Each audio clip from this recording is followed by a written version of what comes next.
Assalamualaikum warahmatullahi wabarakatuh. Waalaikumsalam. Alhamdulillahirabbil alamin. Wassalatu wassalamu ala asyrofil anbiya'i wal mursalin sayyidina wa maulana Muhammadin wa ala alihi washabbihi ajmain. Amma ba'du. Yang saya hormati alim ulama yang hadir di majelis ini, yang saya hormati seluruh yang hadir di majelis ini. Pertama-tama marilah kita panjatkan puji syukur kita kehadirat Allah Subhanahu wa taala yang telah mengumpulkan kita di majelis ini. Insya Allah barokah bersama dengan orang-orang yang soleh, dan kita selalu berharap akan dikumpulkan dengan orang-orang yang soleh dan orang-orang yang bertakwa kepada Allah Subhanahu wa taala. Kedua kalinya selawat dan salam semoga tetap tercurahkan kepada junjungan kita Nabi Muhammad SAW, yang setiap saat kita selalu berharap syafaatnya. Mudah-mudahan kita mendapatkan syafaatnya baginda Nabi Muhammad SAW di kehidupan ini maupun di kehidupan akhirat nanti. Amin amin ya rabbal alamin. Sebelum baca kitab hikam yang nomor 23, mari kita baca Al-Fatihah. Kita khususkan kepada mu'allif kitab. Mudah-mudahan dengan membaca kitabnya kita mendapatkan barokah dan semakin mendekatkan diri kepada Allah Subhanahu wa taala. Ala dini wa ala kulli niyatin sholihah. Al-Fatihah.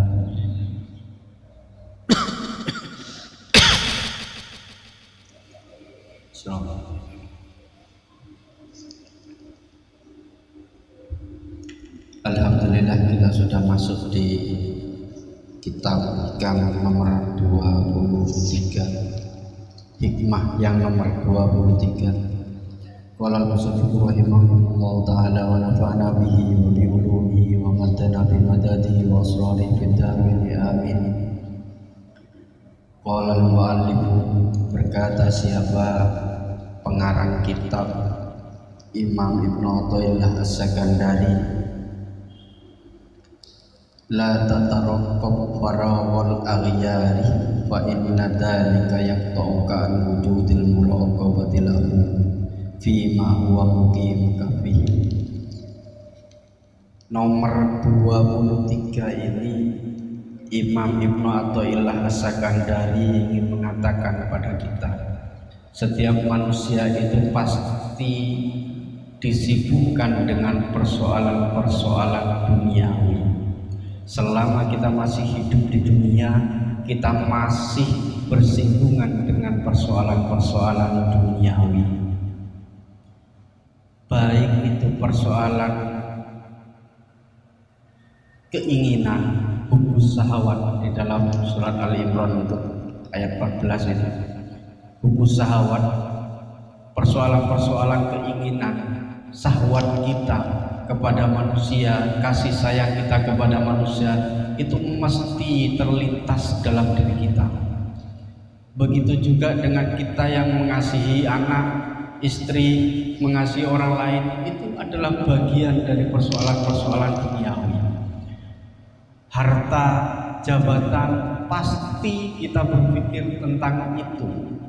Apa yang harus kita makan besok, apa yang akan dimakan oleh anak istri, apa yang akan terjadi di masa depan, pasti terlintas dalam pikiran kita. Selama kita masih hidup di dunia, kita tidak bisa meninggalkan hal-hal yang model begitu. Tetapi jangan kemudian pikiran-pikiran hartawi, duniawi itu menjadi sebab kita menunda atau menunggu melakukan kebaikan-kebaikan kepada Allah. Makanya kemudian Ibnu Athaillah mengingatkan kepada kita, la tataraqqab ay la tandur la tantadir, tidak, jangan menunggu. La tataraqqab, jangan menunggu. Siapa kamu? Faroh, ada yang menggunakan faroh, furuh. Di dalam kitab ini faroh, di dalam kitab lain itu furuh. Kesempatan, at-furuwal farogol ayari sampai kadang farogol ayari tatarokok la tatarokok farogol ayari, jangan menunda-nunda, jangan menunda-nunda, jangan menunggu farogol ayari, kosongnya hal-hal yang selain Allah. Al-ayari itu jamak dari ghairu. Jadi kemudian al-ayari selain Allah. Apa selain Allah? Berpikir tentang persoalan-persoalan duniawi, harta, jabatan, semuanya itu adalah selain Allah.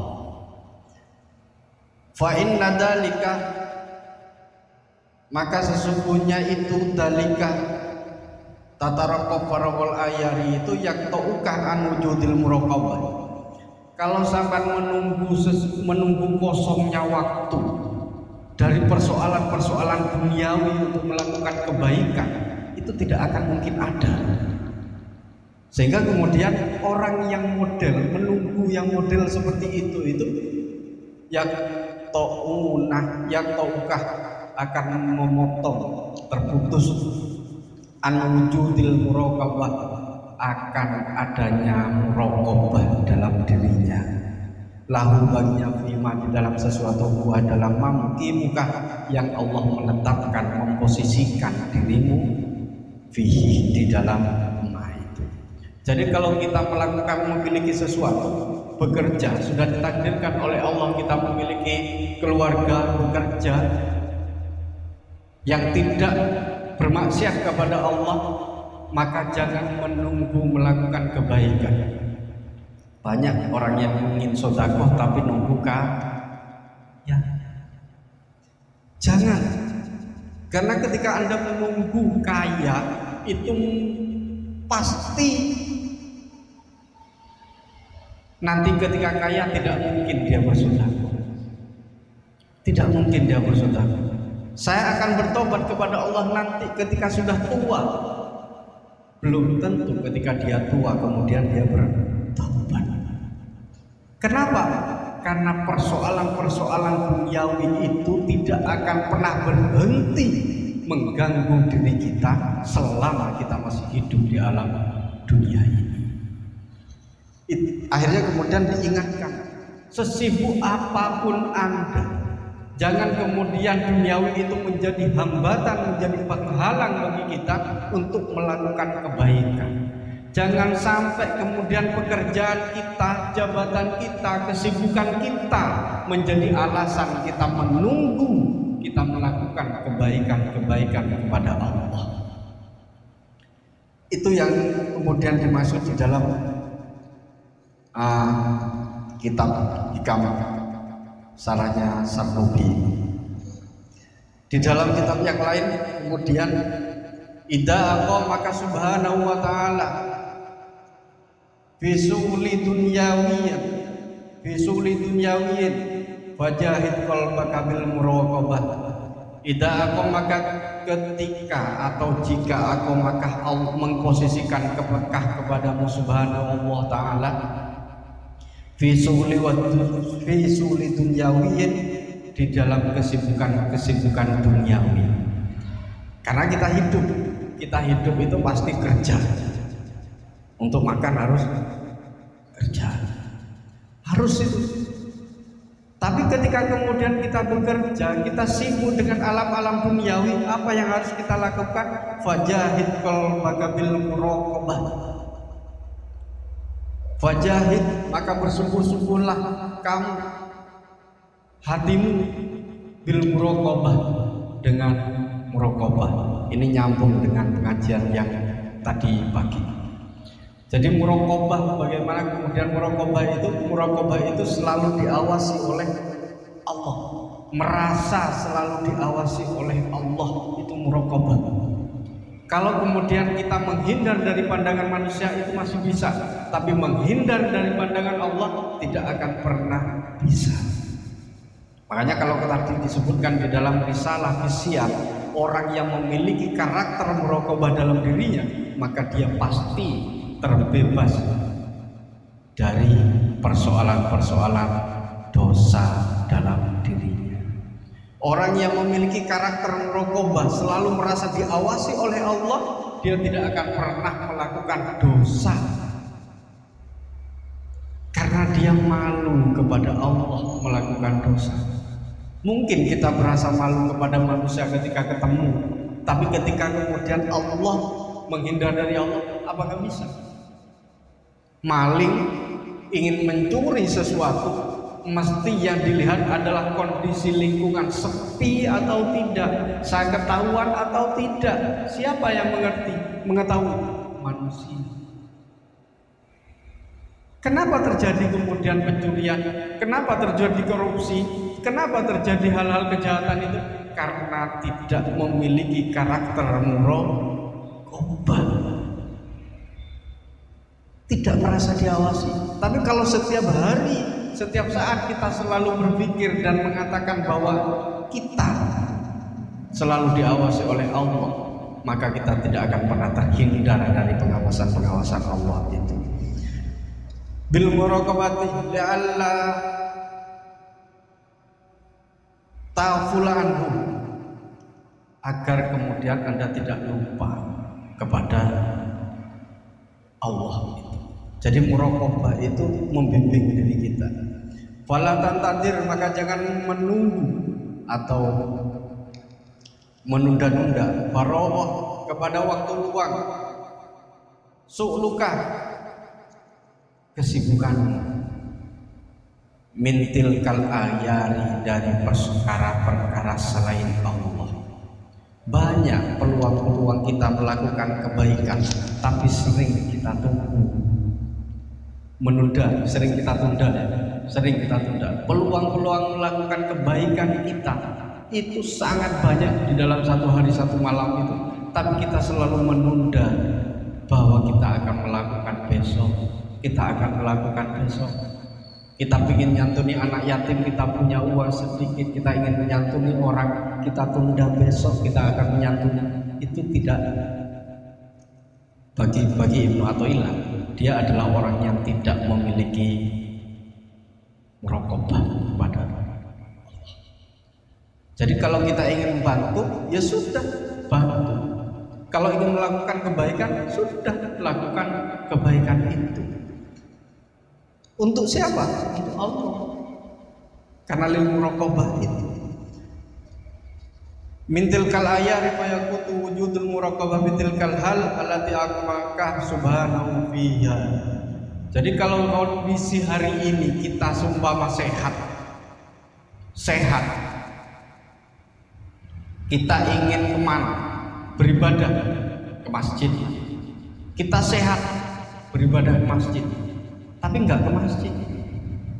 Kita tunggulah besok, kita tunggulah nanti kalau sudah tua pergi ke masjid. Tapi ketika nyampe sudah tua, ternyata tidak sehat, sakit loh. Ketika tidak sakit, ketika sakit apa yang terjadi? Ya tetap tidak ke masjid.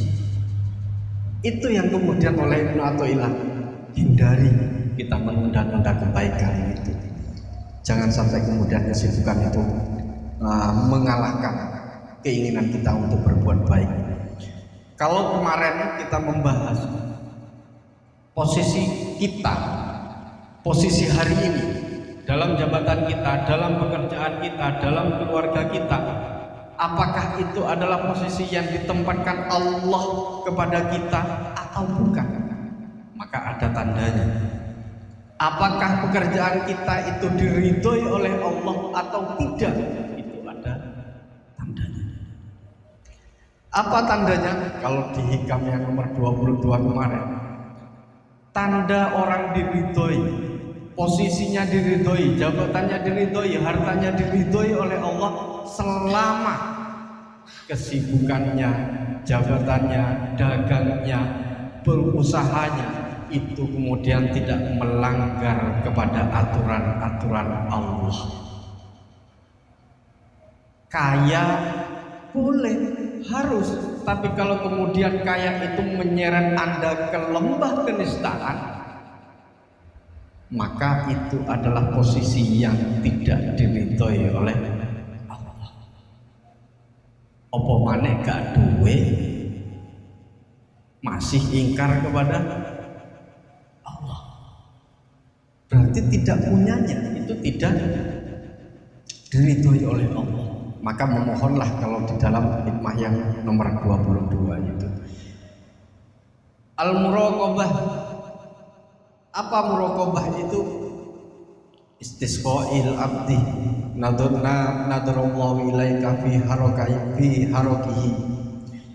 Orang itu merasa bahwa Allah itu mengawasi di dalam setiap perilaku tindakan kita, di dalam gerak-gerik kita. Allah memahami, melihat.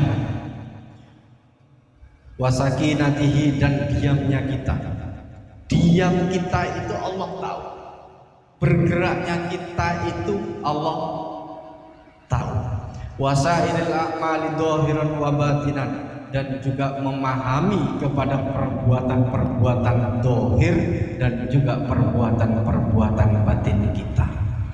Kalau perbuatan dohir mungkin kita ketahuan, orang-orang bisa tahu, tapi persoalan perbuatan batin, kita iri hati kepada orang, kita dengki kepada orang, kita dendam kepada orang, kita kemudian tidak baik kepada orang, yang ada dalam hati Allah tahu, sekalipun manusia tidak tahu.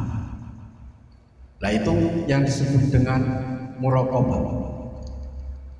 Sebagaimana kemudian Allah berfirman, wa alamu anallahu ya'lamu ma bi anfusikum fahdharu wa alamu, maka ketahuilah anallah, sesungguhnya Allah ya'lamu memahami, mengerti, ma kepada sesuatu bi anfusikum yang ada dalam dirimu, fahdharu, maka berhati-hatilah. Jadi kalau kemudian kita melakukan kejahatan, melakukan sesuatu yang ingkar kepada Allah, itu gara-gara kita tidak pernah sadar bahwa Allah memahami dan mengerti terhadap perbuatan-perbuatan kita. Kita itu kan lebih banyak malu kepada manusia daripada malu kepada Allah. Kita malu kepada Allah itu luar biasa, tapi hari ini malu kita kepada Allah sudah tidak lagi. Lebih banyak malu kepada manusia. Kalau Allah Ta'ala, sebagaimana juga Allah berfirman, alam ta'lam bi annallaha yara, apakah kamu tidak tahu bahwa sesungguhnya Allah yara, melihat semua yang kita lakukan. Banyak ayat-ayat Al-Quran yang berbicara, memberikan satu gambaran bahwa Allah itu melihat semua gerakan-gerakan kita, baik dohiron wa batinan, baik secara dohir maupun batin. Tapi kita lupa itu. Sering kita baca Al-Quran, tapi kita lupa untuk menerapkan dalam kehidupan kita. Bapak-bapak yang dirahmati oleh Allah, muraqabah itu, merasa diawasi itu bukan perkara dohir, tapi merasa diawasi itu adalah perkara batin. Orang-orang yang sudah sampai pada wilayah muraqabah ini, yang kemudian nanti akan disebut dengan orang-orang yang ihsan. Jadi ada Islam, ada iman, ada Islam, ada ihsan. Bagaimana kita mendapatkan sisi muraqabah itu?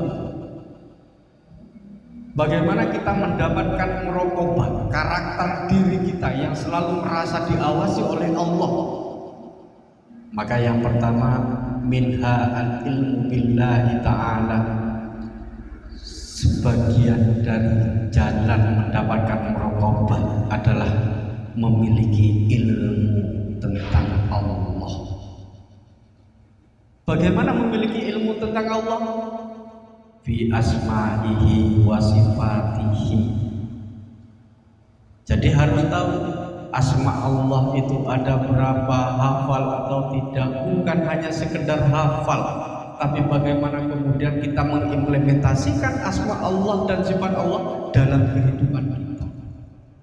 Kita kan selalu bilang bahwa kita adalah Abdullah, kita adalah hamba Allah, kita adalah orang yang berusaha untuk mempraktekkan, mengimplementasikan seluruh sifat-sifat Allah yang jamal, seluruh sifat Allah yang jamal itu. Makanya kemudian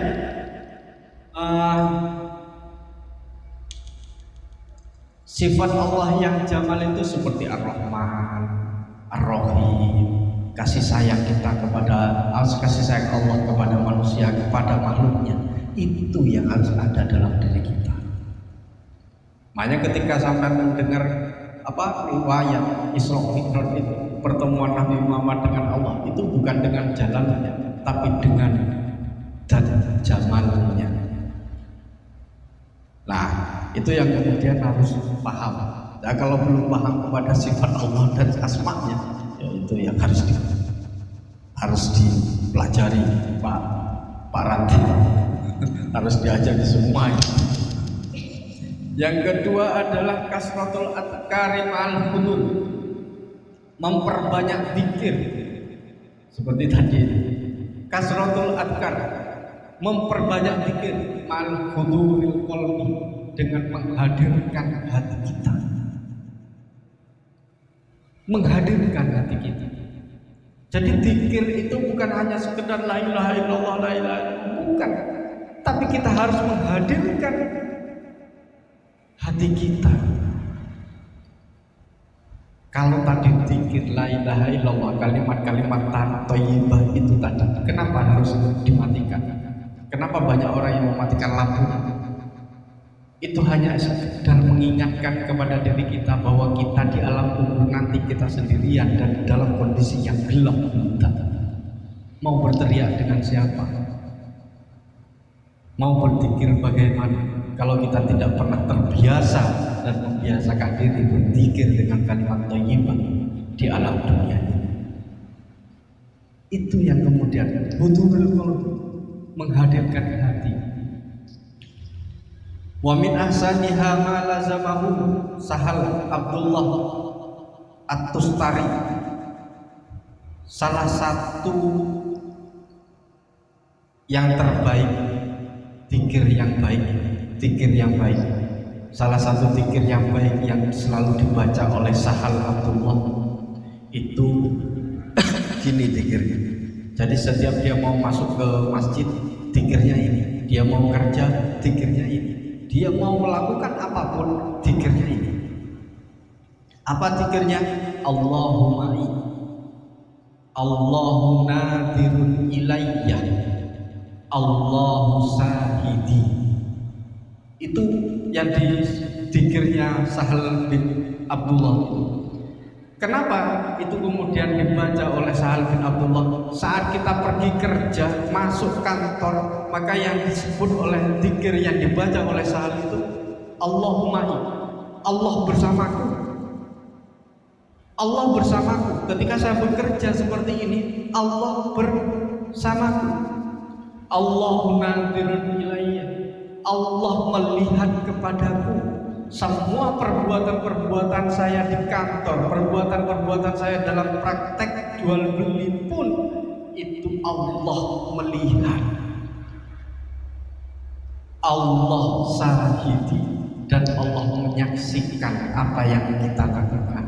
Kalau kita memiliki ini, menggunakan miliknya Sahal ini, dan selalu kita baca, maka kita terbebas dari perilaku kejahatan. Yang berdagang timbangannya tidak pernah dikurangi atau ditambah, yang pergi ke kantor tidak akan pernah melakukan korupsi, tidak pernah melakukan kejelekan-kejelekan. Kenapa? Karena Allahumma Allahu nadirun ilayya, Allahu sahidi. Bukan alasan pejabat atasan saya tidak melihat, bukan alasan orang sekitar kita tidak melihat perilaku kita, bukan. Tapi alasannya Allah. Kalau Allah sudah diletakkan dalam diri kita, yakin bahwa kita tidak akan pernah melakukan dosa, baik secara umum, di lingkungan yang umum maupun sendirian, dia tidak akan pernah melakukan dosa. Kenapa? Karena dilihat oleh Allah. Bapak-bapak, ibu-ibu yang dirahmati oleh Allah, itu yang kemudian Yang ketiga adalah muhasabah. Jadi muraqabah, untuk mencapai pada titik muraqabah, karakter muraqabah itu sering-seringlah bermuhasabah diri. Sering-seringlah menghitung hasibu qabla an tuhasabu. Kalau itu dilakukan oleh kita, maka kita pasti akan mencapai kepada titik atau derajat yang disebut dengan muraqabah itu. Atau dalam bahasa lain yang sederhana begini, setiap kita ingin mengatakan sesuatu, setiap kita ingin melakukan apapun itu, maka pikir dulu apakah kemudian perkataan kita itu sudah sesuai dengan syarat, tidak menyakiti orang, apakah perbuatan kita itu sudah sesuai dengan syariat dan tidak menyakiti orang lain. Kalau dua itu digunakan dalam pandangan kita, insya Allah kita akan menjadi manusia yang muraqabah. Wasamratuha itu tiga cara untuk mencapai muraqabah. Banyak sebenarnya, ada 16 cara dalam mencapai muraqabah itu. Wasamratuha, dan buah dari muraqabah itu apa? Al-haya'u minallah. Ada rasa malu yang diberikan Allah kepada diri kita, dan kita memiliki rasa malu kepada Allah. Jadi kalau hari ini banyak orang-orang yang tidak memiliki rasa malu, berarti satu jawabannya karena tidak memiliki karakter muraqabah. Banyak dong kalau sekarang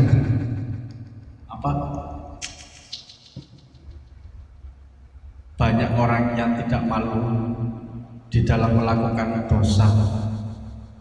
dosa-dosa kita lakukan itu sebenarnya tidak punya rasa malu dan juga tidak pernah punya rasa muraqabah itu. Wa a'la samratuha, dan buah dari muraqabah yang tertinggi itu apa? Husulul musahadah, adalah tercapainya makom yang disebut dengan musahadah.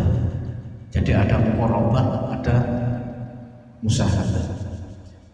Qala ba'du sufiyah, sebagian orang-orang sufi mengatakan, malam yakum al muraqabah, orang yang tidak memiliki derajat atau tidak terbiasa dengan muraqabah itu, lam yasil ilal musahadah, tidak akan pernah sampai kepada musahadah. Jadi kalau ada orang yang ngomong dia sudah musahadah tapi tanpa melalui muraqabah, itu enggak akan pernah dibenarkan menurut kaum sufi. Karena untuk masuk pada derajat musahadah itu harus melampaui pada makom yang disebut dengan muqarabah. Apa yang disebut dengan musahadah itu? Al-musahadatu fil asma'i wa sifatihi al-jamal wal jalal, yang tadi dikatakan. Kalau ada orang yang baik kepada kita, ada orang yang sayang kepada kita, maka itu semata-mata Allah, sifat jamalnya Allah. Semata-mata itu jamalnya Allah, bukan orang itu, tapi Allah yang menggerakkan dia berbuat baik. Keindahan alam semesta itu adalah sifat jamalnya Allah, sehingga kemudian kita selalu bertadabbur dan selalu berpikir tentang keesaan dan keagungan Allah. Kalau itu masih mending, gampang untuk kita lakukan. Sesuatu yang nikmat yang diberikan kepada kita, mungkin kita selalu ingat kepada Allah. Tapi bagaimana kalau seandainya ada orang yang mencaci kita? Bagaimana seandainya ada orang yang iri kepada kita? Bagaimana seandainya ada orang yang dengki kepada kita? Apakah kita melawan? Tidak. Makom musahadah itu ketika sudah menemukan orang yang model seperti itu, dia hanya mengatakan yang menggerakkan semuanya adalah Allah. dengan asma jamal dan jalalnya. Orang yang dengki kepada saya itu pun juga digerakkan oleh Allah dengan sifat dan asma yang jalal yang dimiliki oleh Allah. Apa jalalnya Allah? Al-Qahhar, itu Al-Aziz, Al-Mutakabbir, banyak. Itu jalalnya. Jadi kalau ada orang-orang yang jelek kepada kita, anggaplah itu adalah bagian dari ujian yang diberikan Allah kepada kita. Qala Nabi sallallahu alaihi wasallam, terakhir yang disebut dengan ihsan tadi apa? Anta budallah ka'annaka tara fa illam tara fa innahu yara.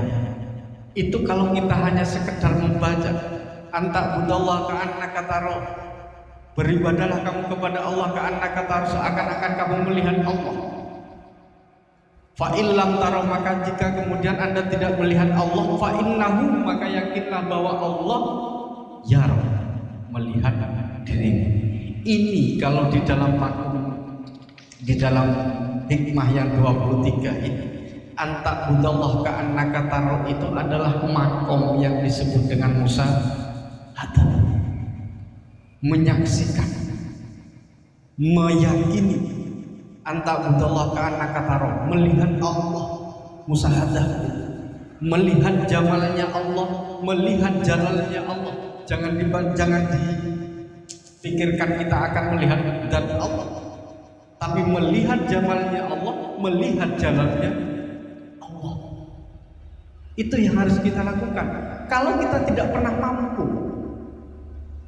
yang seperti tadi bermusyahadah itu, apa yang harus kita lakukan? Fa illam tara fa innahu yara.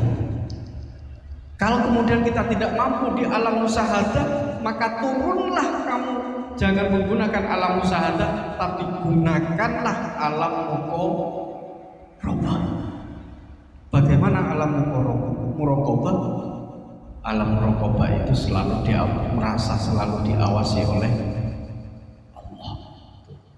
Bapak-bapak, ibu-ibu yang dirahmati oleh Allah, sudah mau saya akhiri. Mudah-mudahan dengan sedikit hikmah yang nomor 23 ini, kita selalu menjadi manusia-manusia yang selalu mendekatkan diri kepada Allah, dan kita selalu memiliki karakter muraqabah dalam diri kita, sehingga kemudian kita menjadi hamba-hamba pilihan Allah Subhanahu wa ta'ala. Akhirul kalam, Allahumma bikin aqwamit thariq. Wassalamualaikum warahmatullahi wabarakatuh.